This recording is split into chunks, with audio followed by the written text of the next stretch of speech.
What if I told you that beneath the bustling streets of Manhattan lies a tunnel, hidden in plain sight with a secret history that mirrors the rise and fall of American transit? Welcome to the Park Avenue Tunnel, a century-old passageway that has been a silent witness to changing tides of technology, commerce, and transportation in New York City. This isn't just another piece of infrastructure. It's a living timeline, revealing the story of how we got from steam engines to electric cars, from the industrial age to the digital era.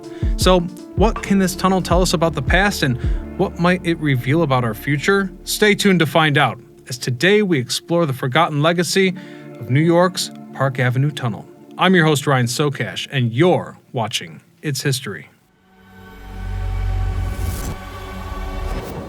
This video is sponsored by Home Title Lock, the service that protects your property title so that your home remains yours. Have you heard of title fraud? The FBI calls it house stealing. It happens when criminals transfer the title of your home into their name using forged documents. Once they have legal control, they can take out loans or even sell the property without you knowing. So how do they do it? Well, all they need is to file a document with the county registry. And although these systems are supposed to be secure, vulnerabilities allow fraudulent documents to slip through. In other words, if the form looks legitimate, it gets accepted, letting scammers pose as the rightful owner. Imagine coming home to find a notice of a mortgage in your name that you have not yet applied for, or discovering that you are no longer the legal owner of your home. The FBI warns that all homeowners are at risk for this type of fraud and advise everyone to stay vigilant and protect their titles. That's where Home Title Lock comes in. Their triple lock protection technology monitors your title 24/7, constantly scanning for any suspicious changes.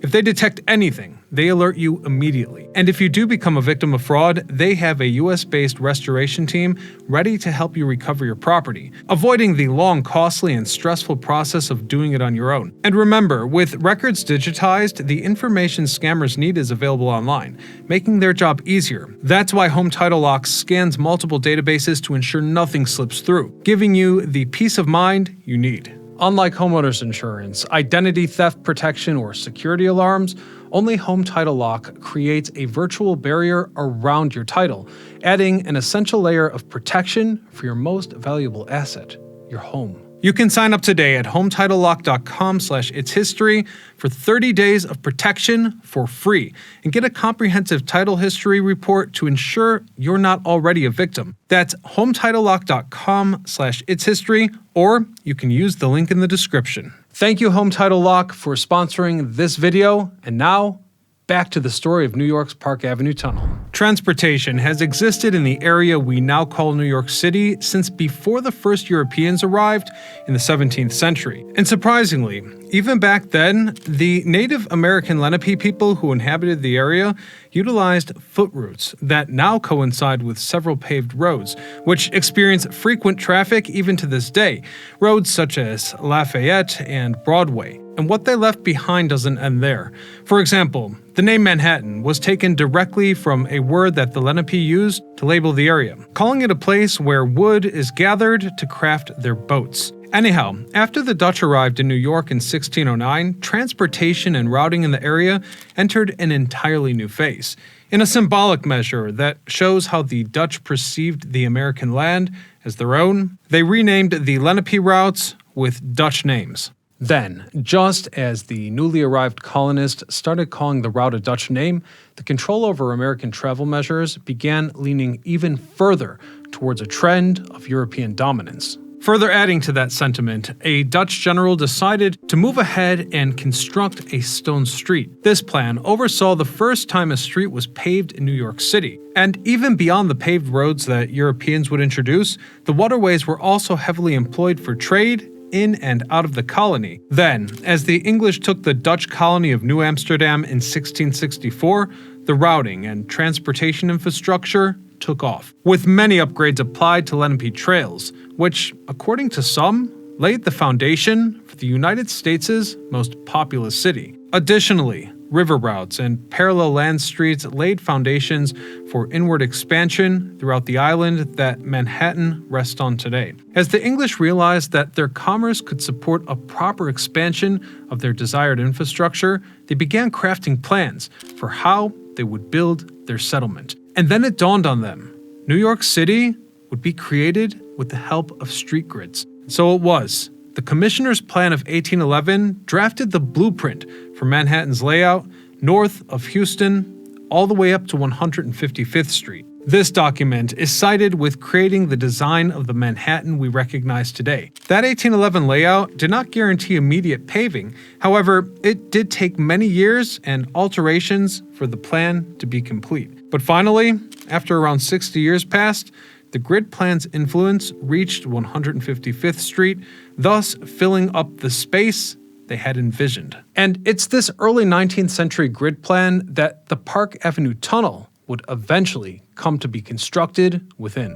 Although the Park Avenue Tunnel is currently used as a passage for constant automobile traffic, there is a secret history underneath the surface that involves many different modes of transportation throughout many different decades. The first form that the Park Avenue Tunnel took was in 1834, when an open cut through Park Avenue from 32nd to 40th Street offered a trench for train infrastructure to develop.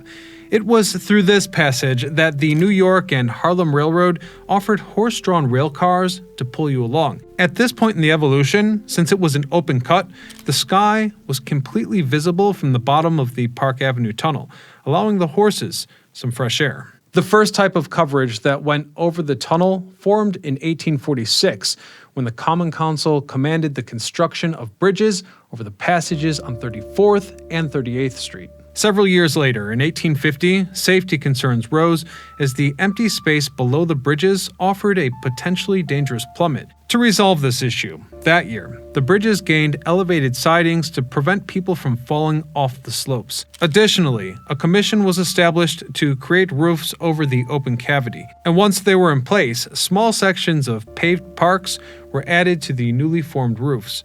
By 1860, Park Avenue was home to housing, bringing more significant traffic to the area and thus increasing the travel seen through the tunnel. Some New York City horses were given a break as steam engine service was introduced in 1837, a technological leap that offered a great degree of efficiency for the economy. Then, in 1854, the Common Council intervened again as concerns about smoke from the wood-burning engines rose. From there, a compromise which I find to be a bit surprising was reached, as New York City Railroad locomotives began using coal, which reduced the disruptive smoke output. Despite steam power still being a relatively new form of technology at the time, it still needed further development to make horse travel obsolete. You see, the pollution caused by steam was extremely unpleasant. The first step-by-step introduction of new technology is a nuanced process that does not necessarily replace previous inventions, but instead offers an alternative that can sometimes decrease the use of others. For example, in 1870, underground horse-drawn rail stations were introduced at 34th, 38th, and 40th Street, many years after steam power was already in use.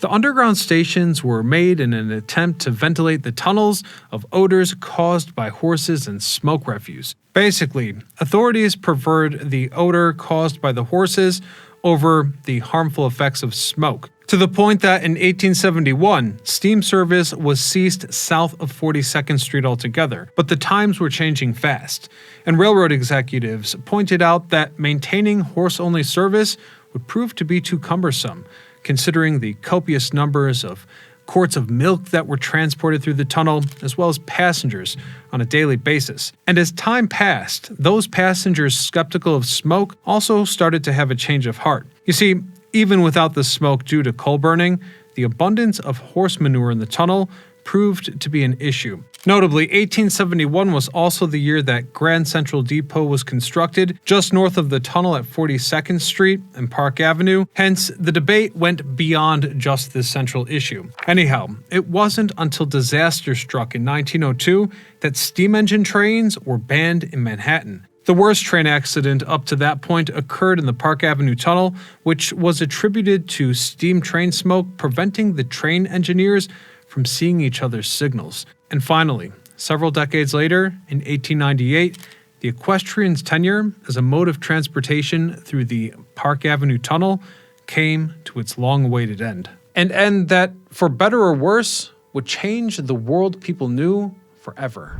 Electricity was first introduced to New York City in 1882 through the Edison Illuminating Company's Pearl Street Station, and it took just 16 years for this invention to find its way into the widely used transportation network. Electric-powered streetcar lines appeared in New York, and the tunnel was subject to the change. A line entered the tunnel at 34th Street and exited a portal at 40th, turned left on 42nd, and then traveled north on Madison. That being said, it's important to emphasize that the line entered the tunnel at 34th Street, while the ramp into the tunnel begins at 33rd Street. Meaning, for one stretch from the end of the 19th century into the 20th, obstructions allowed only the west part of the Park Avenue Tunnel to be open due to structures supporting railways within the tunnel. Later, in the 1910s, with opposition, the street opened back up with rail traffic traveling in both directions.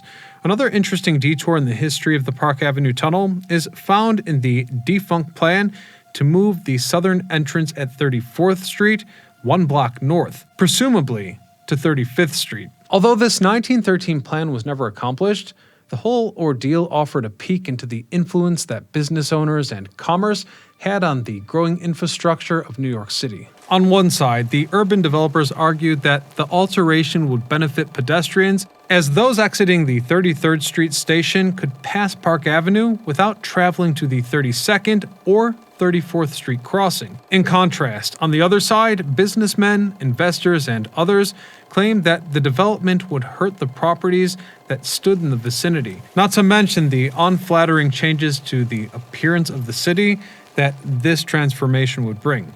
One notable public figure against the proposal of the development was J.P. Morgan Jr., the son of J.P. Morgan. The plan ultimately failed to come to fruition, as the mayor at the time, William J. Gaynor, voted against the prospect. By 1913, there were other complications surrounding Park Avenue, such as a proposed subway line under 34th Street. In another grand development, although outside of the passage itself, in 1919, the Park Avenue Viaduct was finally established above the ramp outside of the Park Avenue Tunnel. The viaduct was first thought up in 1900 by William J. Wilgus, the president of New York Central Railroad. It was meant to be incorporated with the Grand Central Terminal, offering a method of traffic regulation in an area that was expected to be very busy. For clarification, a viaduct is similar to a bridge in that it carries vehicles above the ground, with construction usually consisting of a series of arches. With this elevation, cars would be out of the way of other traffic on the ground, offering more traffic regulation in the same space that the land on the ground takes up. Today, the viaduct carries traffic outside the Park Avenue Tunnel at 40th Street to 46th Street past Grand Central Terminal. Though it was in 1937 that the tunnel started allowing its current gas-powered vehicles to travel through. The electric-powered streetcars were out of service, and the tunnel was paved for automobiles in 1935. This development is representative of the entire U.S. progression towards reliance on car infrastructure and away from railways, thus completing the general story of how people have tended to get around in America for a long time now. Up to this day, the tunnel has been in use in the same fashion as it was back then, albeit with some minor changes. For example, on August 3, 2008, the tunnel ceased allowing southbound travelers and only kept open northbound passage. This alteration was to ensure pedestrians who were crossing Park Avenue from 33rd Street would see oncoming traffic. Also, cars traveling south out of the tunnel were occasionally in the sun's path. The overwhelming light hindered their sight when driving in the area, which was populated by pedestrians, causing a very unsafe pattern of accidents. Since the change, fewer injuries have occurred in the area, and traveling through the tunnel has become less stress-inducing for drivers, who now enjoy a new lane open for northbound travel, loosening the amount of traffic jammed into that little old tunnel. And more improvements are on the way. Since 2014, there's been major reconstruction, incorporating new elements of steel reinforcement as well as a brand new drainage system. Now, if you don't recognize the Park Avenue Tunnel from its rich transportation history, you may have very well seen it on the big screen. In 1998, the remake of Godzilla featured an underground stretch of the tunnel. As the film comes to its conclusion, Godzilla rushes the tunnel entrance in an attempt to snatch innocent New Yorkers. Also, the Park Avenue Tunnel is used by the community as a means to connect locals through art. In 2013, a stretch of road underground was closed for the annual Summer Streets event. For 3 Sundays each August, from 7 a.m. to 1 p.m., part of Park Avenue is shut down for art exhibits and other activities. One outstanding exhibit, known as the Voice Tunnel Piece, allowed visitors to record a spoken message and have it repeated throughout the tunnel. Later in 2013, Jana Winderen's Dive Piece offered an aquatic feel as underwater ambiance was exhibited through auditory and visual measures, which must have been quite the experience when visiting one of New York's most famous tunnels. Nowadays, the Park Avenue Tunnel is known as the Murray Hill Tunnel, after the Manhattan neighborhood in which it lies. As it sits today, the passage is approximately 1,600 feet long, 8 feet by 11 inches tall, and travels northward underneath 7 blocks from East 33rd Street to East 40th Street, off of Park Avenue, of course. Today, the New York City Department of Transportation oversees the bridge and its surrounding infrastructure. So, if you happen to pass through it someday, it might be fun to imagine its transformation from an open ditch to a smoke and manure-filled tunnel to what we can now drive a car through. And we'll leave it there for today, but if you enjoy learning about forgotten American history, don't miss our episode on San Francisco's greatest catastrophe by clicking right here. You won't believe this video. Otherwise, thank you for watching. Until next time, I'm Ryan Sokash, signing off.